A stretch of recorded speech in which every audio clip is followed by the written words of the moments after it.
ഇന്ന് നമ്മൾ തയ്യാറാക്കാൻ പോകുന്നത് അയില വറുത്തതാണ്. ആദ്യം തന്നെ കഴുകി വൃത്തിയാക്കിയ അയില ഇതുപോലെ വരഞ്ഞു വെക്കുക.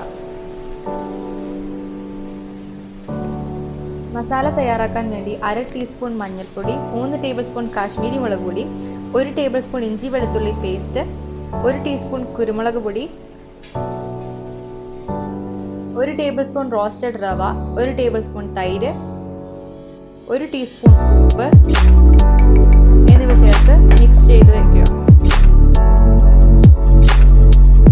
ഈ മസാല മീനിൽ തേച്ച് പിടിപ്പിച്ച ശേഷം അരമണിക്കൂർ ഫ്രിഡ്ജിൽ വയ്ക്കുക.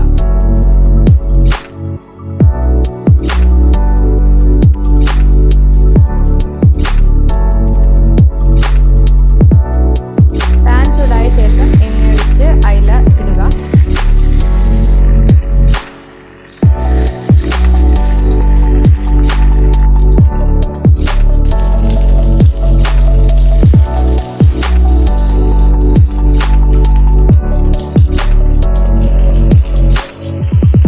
ഒരു വശം മൊരിഞ്ഞ് അത് മറിച്ചിട്ടതിന് ശേഷം ചതച്ച വെളുത്തുള്ളി, ചെറിയുള്ളി, വേപ്പില എന്നിവ എണ്ണയിലേക്ക് ഇട്ട് കൊടുക്കുക.